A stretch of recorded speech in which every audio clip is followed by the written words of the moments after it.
When philosophers try to theorize punishment, to try to come up with a justification for our practices of punishing crime, there are two really central examples of theories that a lot of attention is focused on. One example is a so-called deterrence theory. The idea here is that the aim of our punishing is solely to deter other occurrences of crime. And the other is a retributivist theory, which says in some sense punishment is simply what the criminal deserves, and it's not done with a view to achieving future deterrence. It's done simply to dish out just desserts. Now, when we talk about retributivist theories, one phrase that sometimes people use about them is that they are backwards looking. And that's actually quite a useful thing to say, but it can sometimes be a little bit unclear what exactly it means. So the aim of this video is to try and explain in what sense are retributivist theories backwards looking.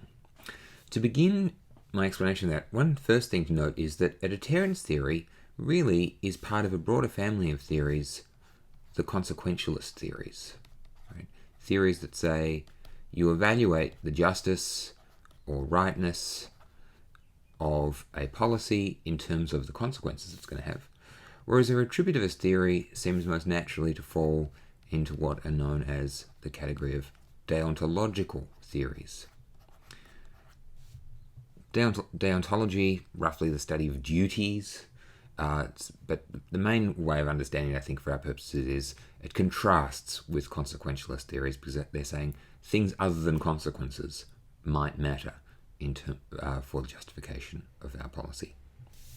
Okay, so the reason I set that up is I want to draw some contrasts about how in general do consequentialists think about things and how in general do deontologists think about things, and how does that relate to this idea of being backwards looking. Okay, so let's bring up this diagram I've got. Now, what I've drawn here is the notion that when we're about to make a decision, we might... Something's gone wrong with my brush here. There we go. There's a past history that leads to our current action.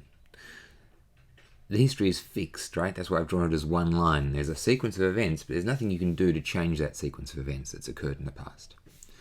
At the moment of action, it feels like we have a whole heap of choices. I've only drawn some of them here, but really there's infinitely many choices at any one time. That's what the dots are inside the circle. All the possible actions we could undertake. Flowing on from those possible actions, we can imagine other future possible histories, future sequences of events that might lead ultimately to some sort of outcome. Okay? It's important to notice when we're choosing an action, for instance, you're choosing to bake a cake.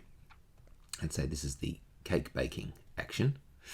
Now, one possible outcome is we get a yummy cake. But another possible outcome is a burned cake. And you don't know for sure, when taking this action, whether it will lead to that outcome or this outcome. Right? So I haven't drawn the actions as connected to particular outcomes, because really what we have instead are more like probabilistic connections. This might lead to that, or it might lead to this.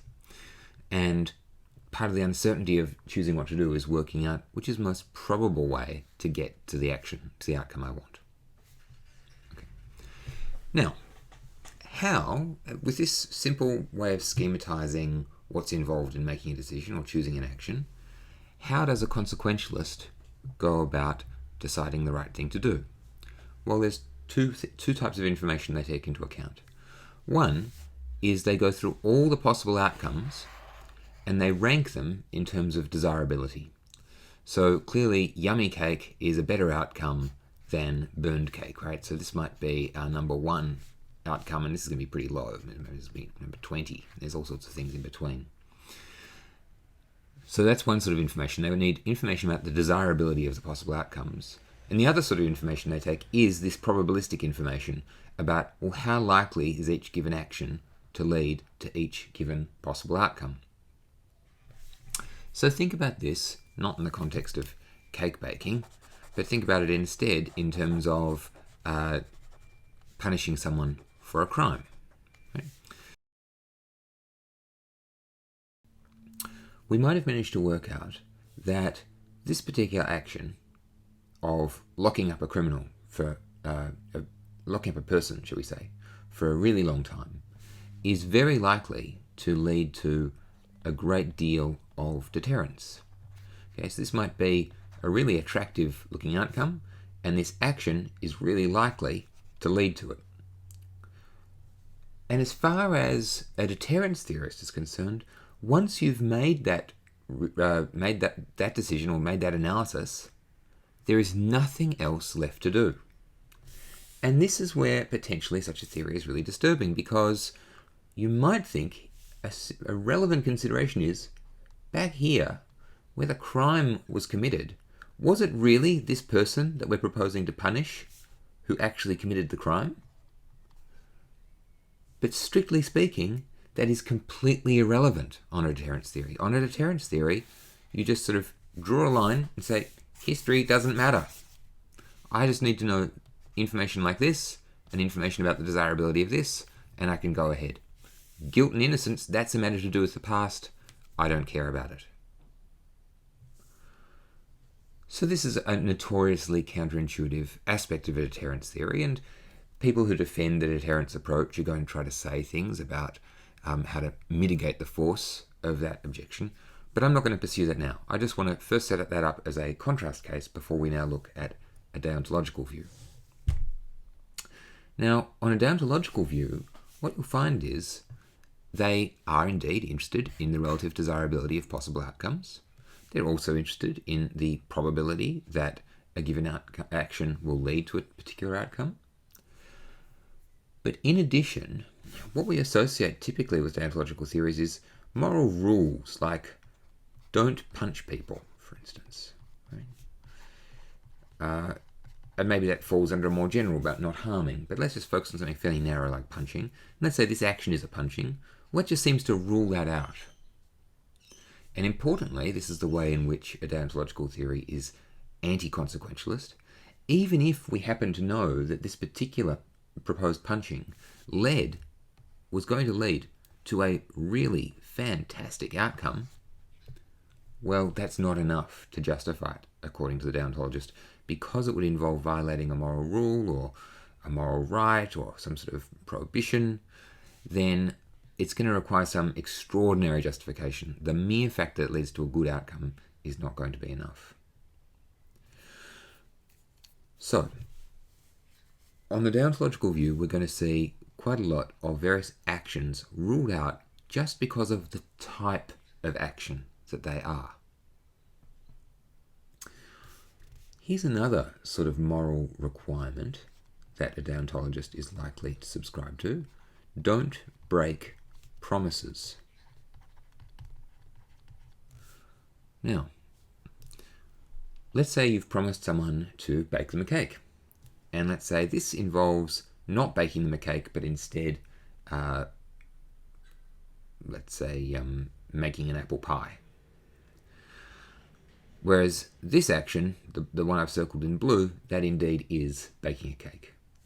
Well, it looks like not only will the deontological view positively rule out some actions, it will rule in and require particular actions. And again, it'll be somewhat insensitive to consequences. Even if you anticipate, you know what, making a cake is going to make us very unhappy, whereas making an apple pie will really please everyone much more. Too bad.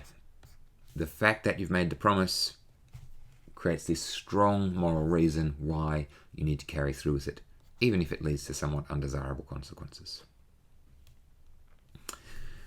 Now, on this view, focusing on promises for a moment, in what sense is history relevant? We noticed how, for the consequentialist, history, this whole aspect of the scenario is completely irrelevant? Well, clearly, promises are things that have occurred in the past, right? Back here, you say, I will bake cake. And if you say that in the right sort of setting, that can be taken to be a promise. It's because of that occurrence in the past that you have these duties now. If we took that away, then this obligation to bake the cake would disappear, the obligation not to make an apple pie would disappear, and so the circumstances would change. So in this sense, a deontological view, in particular the duty to keep your promises, is history sensitive. It's sensitive to what promises you've made in the past. Now, let's move from there to thinking about punishment.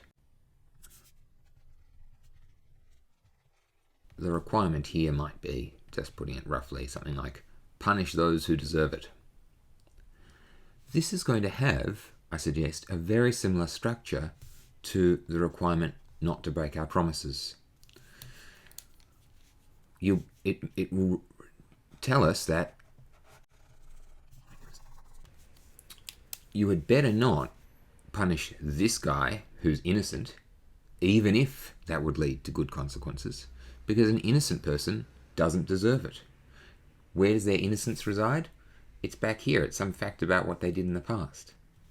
And the view might require you positively to go out and punish this person, even if that's going to have bad consequences, because of the guilt of this person in the past. So what we have to do now is dependent upon what happened back then in the past. And that's the sense in which retributivist theory appears to be backwards looking. It doesn't look merely to what good we can achieve in the future, it also looks to what particular obligations have arisen from occurrences in the past.